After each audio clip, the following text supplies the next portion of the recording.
हे कोणाला नाही मिळत. पण आठवण ठेवा, आपल्यासाठी आलेले सर्व आपले आमचे सहसचिव पवार, जाधव सर आपले पहिले आपण ज्यांना पुढे नेले ते आपले इन्स्पेक्टर आणि बाकी सर्व मान्यवर आणि समोर बसले शेवट बंधू वगैरे.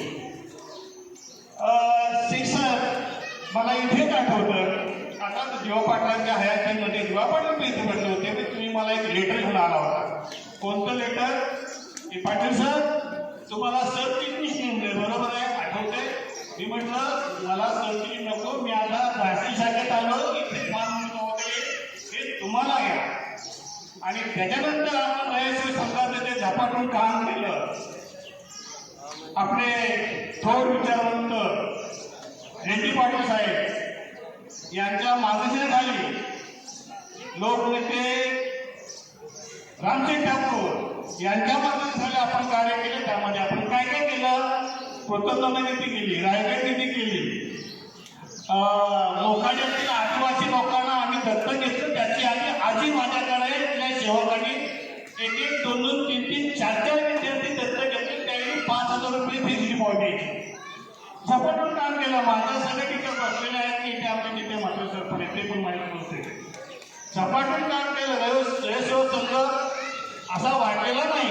इथे रायगड लोकांनी पहिलं आपल्या संस्थेमध्ये पहिलं रायगड निधी कोणी गेली अशी 1 कोटीची तर रायगडली, नंतर मग दुसऱ्या विभागाने ते स्वीकारलं. तर हे कार्य शिक्षक तुमच्या कुठेवर बर्फ होता हे आम्हाला माहिती आहे. आता कोणीतरी ठाण्यावर म्हटलं, नाही नाही नाही, शिक्षक ठाण्यावर नाही, शांत माणूस आहे हो.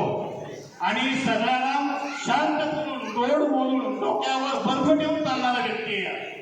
त्याशिवाय एवढी माणसं इथं आलेली नाही, हे विशेष आहे. आता हे शिक्षक आहेत ते शाहूरता होतात. मी कधी कधी म्हणतो इथे आमचे चेअरमन आहेत जगे साहेब, मागच्या आपण परवाच्या कार्यक्रमाला बोललो, ही माणसं रिटायर होत नाही, ही कर्मवीरांनी जपलेली माणसं आहेत. आपल्याला तरी काय आहे? आपल्याला आहे हो पेन्शन, त्यांना काय आहे पण 4.5 काय असतील त्या गोष्टी. आज तेही 70-75च्या पुढचे आहेत हो जगे साहेब, बरोबर ना? आणि परवा मात्र पाटील मॅडम रेशीमच्या कार्यक्रम आले, सकाळपासून आले, आमचे सगळा कार्यक्रम जेवण संपल्यानंतर गेले. अहो हे कधी निवृत्त होणार? यांच्यामुळे संस्था मोठी झाली. आपला संस्था फक्त मोठाच आहे. संस्थेत कार्य करताना एक काम फक्त करायचं, आपण इथे काम करताना कोणताही कालबोट लागू नये, कारण त्याचा दोष आपला लागत नाही, कर्तव्य भावना लागतो. याचं पहिलं ध्यान ठेवा आणि आपलं वर्तन, आपलं अध्यापन, आपलं नैतिक कार्य करा. शिक्षक तुम्ही हिंदीचे शिक्षक आहात. आपण सकाळी तुम्ही सावधान विश्राम घेतात, प्रार्थना म्हणतात, विद्यार्थी समोर असतात, हात जोडलेले असतात आणि हिंदीची प्रार्थना असते. मी परवा पण बोललो, तुम्ही हो माता म्हणजे विद्यार्थी शिक्षकाला हात जोडून काय करतात? ते शिक्षक केवळ त्यांच्या मुलांचे असतील गुरु, ते त्यांचे पहिले गुरु. मला वाटतं तुमची आले का मुली आल्या का? त्यांनी कुठं आहे म्हणायचं नाही, त्यांचा मी शिक्षक आहे. आणि इथे मी 13 वर्ष होतो आणि दिबा पाटलांच्या हयातीमध्ये याच स्टेजवर माझे सगळे कार्यक्रम झाले. ते मुख्यमंत्री आले, सर्व लोक आले. त्यावेळी सूत्रसंचालक माझ्याकडं दिबा पाटील साहेब घ्यायचे. त्याला कोण पण सांगायचं सर दुसरे कोणते बोला, अजिबात नाही. दिबा पाटील सरांना मी दिलंय. 11ला कार्यक्रम सुरू झाला, 12ला फिनिश. मध्ये कुठलाही वेळ माणूस एकाला थांबायचं बाय ऑर्डर. हार घालताना सुद्धा कालानुक्रम पाहिजे, चुकून उलटा सुद्धा हार घातला माईक दिवा पाटील काढून घ्यायचे, खाली उतरा.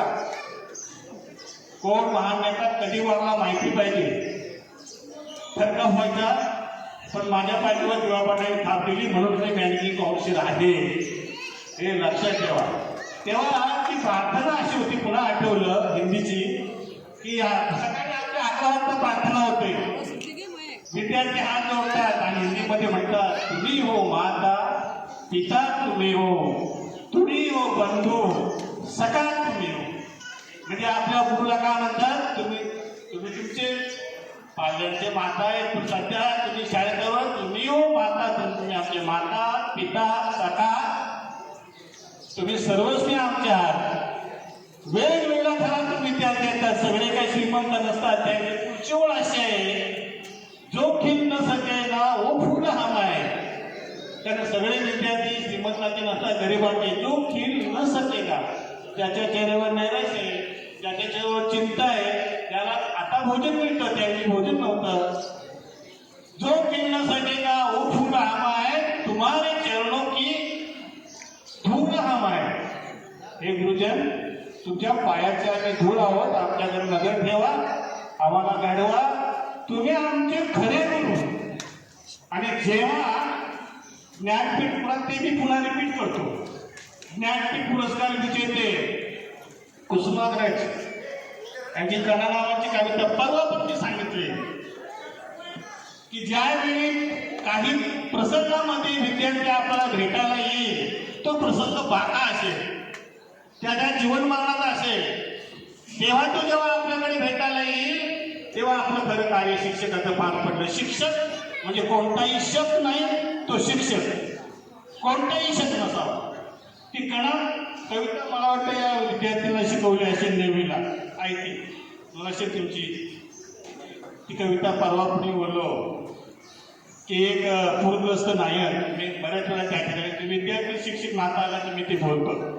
कुसुमाग्रज ज्ञानपीठ पुरस्कार म्हणजे हो काय, तर एक पूरग्रस्त नायक, पूरग्रस्त विद्यार्थी पुरा सापडलेला आहे. त्याच्या नदी किनाऱ्याचं घरटं होतं, झोपडी होती, वाहून गेली, सगळं वाहून गेलं. आणि बायको आणि ते दोघं वाचले.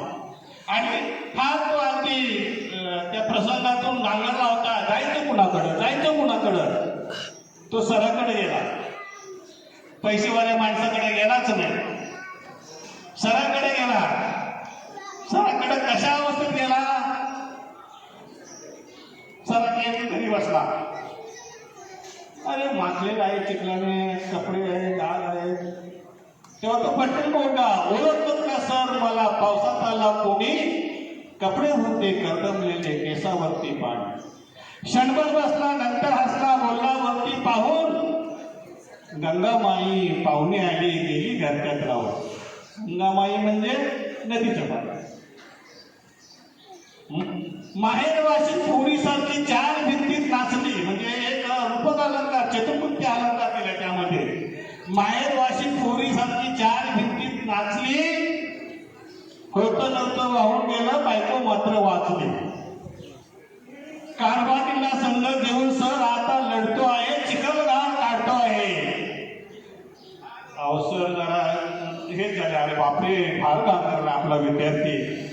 मग त्याने सर का बोल, याला काहीतरी आता आर्थिक मदत हवी असेल म्हणून खिशाकडे हात घातला. सरांनी खिशाकडे हात घातला आणि काहीतरी याला आर्थिक मदत देऊया. खिशाकडे हात जाता हसत हसत उठला. खिशाकडे हात जाता हसत हसत उठला. पैसे नको सर, मला जरा एकटेपणा वाटला. सर मला पैशाविषयीची मदत नाही, मला काही नको, मला मदत करू नका, मी वेगळ्या भावनेने तुमच्याकडे आलो. पैसे नको सर, मला जरा एकटेपणा वाटला. मोडून पडला संसार तरी मोडला नाही कणा, पाठीवरती हात ठेवून नुसतं गडमडा. सर फक्त शाळेत जशी माझ्या अंगावर शाबासकीची थाप आली ना, ती मला जाण्याची शक्ती देईल, उर्मी देईल, पोहोचून देईल. पैसे नकोच आहे, कारण तुमच्या खाते मला मी आज एवढा घडलो. शेख सर, एवढं नातं आपल्या विद्यार्थ्यांना आपलं असतं, म्हणजे रिटायर होऊन सुद्धा आपल्याकडं हे नातं टिकवता आलं की आपण कृत्य झालो. धन्यवाद. जय हिंद, जय महाराष्ट्र.